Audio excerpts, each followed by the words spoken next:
So when loading in filament, make sure the end is properly cut, and also make sure that the filament hasn't caught underneath one of the other cables, right? So you can create a knot.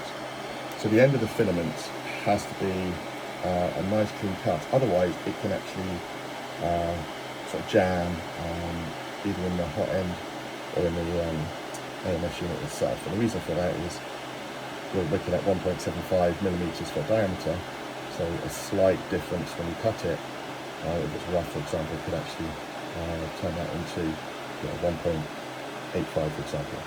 Now when you put it in, you'll notice I put it in and it's now, the light is flashing, and nothing's actually happening. You can see the light flashing and it's actually moving, and if I take it out, you can see it actually hasn't bitten.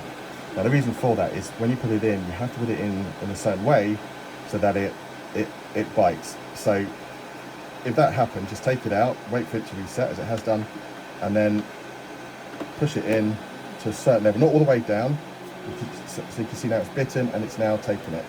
And you can see now that the AMS unit, the ACE Pro, is actually taking it in. If you over force it, what can quite often happen is that you actually create